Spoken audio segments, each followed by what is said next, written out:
Hello dear friends. तो जैसे कि लास्ट एपिसोड में हमने देखा ही था कि एयान हमारे महाराज से मिलने आता है और आकर उन्हें सारी खबर बताकर ये कहता है कि आशीना की किडनैपिंग हो चुकी है और वो हर हाल में उसे वापस लाना चाहता है। वो जानता है कि ये सब कुछ यहाँ पे अंदर जो कुछ भी हो रहा है उसी की वजह से हो रहा है, जबकि आशीना तो यहाँ से अनजान है, उसे क्यों किडनैप किया गया।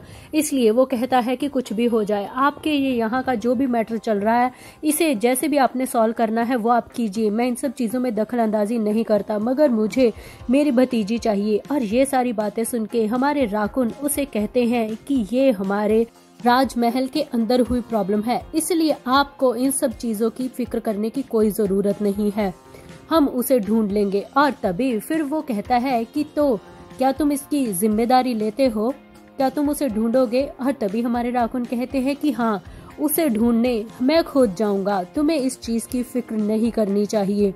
और ये बात सुन के वो कहता है कि तुम खुद जाओगे। और तभी हमारे राजा कहते हैं कि हाँ, हमें पता चला है कि वो कटारिया में उनका बेसमेंट है और वो वहीं पर गए होंगे, हमें गुप्तचरों से ये इन्फॉर्मेशन मिल चुकी है, जल्द से जल्द एक्शन लिया जाएगा, उनके पास वैसे भी हमें जाना ही था।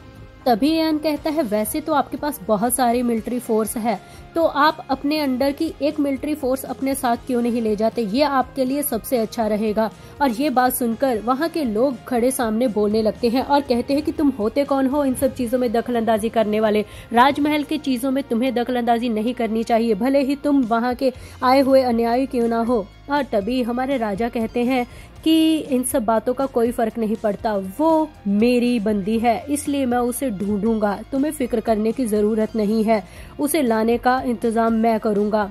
और तभी फिर सारे आपस में बातें करने लगते हैं और कहते हैं कि महाराज कैसे आप उन्हें कैसे ढूंढने जा सकते हैं, मगर यहाँ पर तो जो फौज है उसको कैसे इस्तेमाल करेंगे आप। और तभी फिर ये बातें होने लगती हैं और कहते हैं कि एक फौज तो सारा जाएगी, क्योंकि विका की हालत के बाद वहाँ पर अभी सिक्योरिटी होनी जरूरी है और ये 2 फौजों को हमें मस्कट भेजना होगा, 2 फौजें जाएंगी शारजा की ओर और फिर जो बाकी बची हैं वो यहाँ की गतिविधियों को संभालेगी।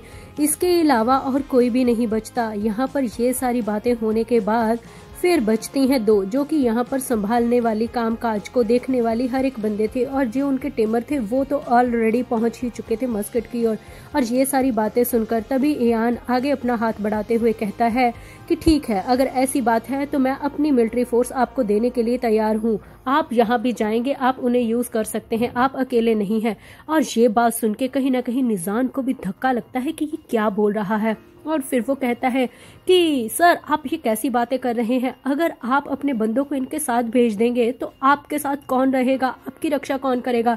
और तभी सामने खड़े चीफ भी बोलने लगते हैं, अरे ये दुश्मन राज्य हमारी मदद क्यों करेगा, अपनी मिलिट्री फोर्स हमें क्यों दे रहा है हमारे काम के लिए, कुछ ना कुछ तो इनका मकसद होगा। और ये बात सुन के तभी हमारे शाहिद कहते हैं कि आखिर तुम लोगों का मकसद क्या है, तुम इसके बदले में मुझसे क्या चाहते हो, बताओ मुझे। और ये बात सुन के वो एकदम से सर झुकाकर नीचे कहता है कि अगर तुम सच जानना चाहते हो तो इसके बदले में मैं सिर्फ एक ही चीज चाहता हूँ, आशीना, बस मुझे मेरी भतीजी सही सलामत जिंदा चाहिए। और तभी उसी वक्त वहाँ पर एक सिपाही आता है और वो आकर हड़बड़ी से हमारे एयान की तरफ इशारा करता है कि उसे कुछ बात करनी है, और एयान उसे अपने पास बुलाता है। और तभी आकर वो उसे कोई खबर देता है, जिस खबर को सुनकर एयान कुछ ज्यादा खुश नहीं लग रहा होता, मानो ये एक और खतरे की घंटी थी जो इस वक्त हमारे एयान को बिल्कुल भी उम्मीद नहीं थी।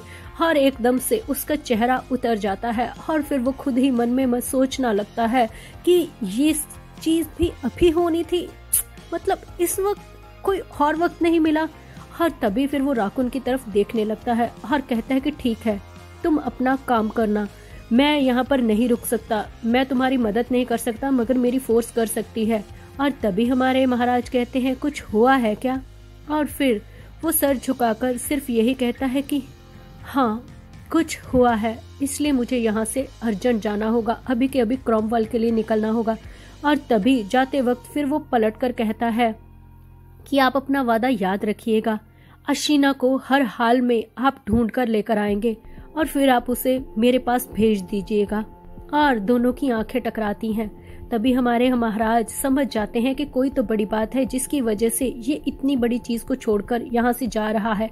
और फिर वो कहते हैं कि हाँ ठीक है, तुम्हें फिक्र करने की जरूरत नहीं है, आशीना बिल्कुल सही सलामत वापस आएगी और मैं वादा करता हूँ मैं सही सलामत तुम तक उसे पहुँचाऊंगा।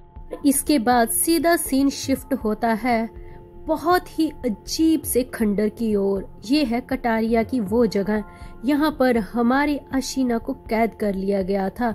आशीना की पैरों में बेड़ियां जकड़ी हुई थी, वो बेचारी अब तक होश में नहीं आई थी। वो वहीं पर जमीन पर लेटी हुई सिसका रही थी, मगर एकदम से रोशनी उसकी आंखों में जब पड़ी तो उसे उलझन सी होने लगी, मानो उसे अब थोड़ा सा होश आ रहा था। और धीरे धीरे जब उसे होश आया तो उसने अपनी आंखें खोली, और जब वो आंखें खोल के सामने दीवार की ओर देखती है तो एकदम से पूरे अजीब सा जगह जिसके अंदर उसे कैद किया गया था, उसे घुटन सी हो रही थी। इस जगह में उसे महसूस हो रहा था जिस तरीके से एक बार मैं एक रेगिस्तान सी जगह में अजीब से खंडर में फंस गई थी, वहां पे जैसे मुझे घुटन महसूस हो रही थी, ये घुटन बिल्कुल ही वैसी है। और फिर वो अपने लड़खड़ाते हुए हाथों और पैरों से हल्का सा उठने की कोशिश करती है कि उठकर देखूं कि आखिर ये जगह कौन सी है।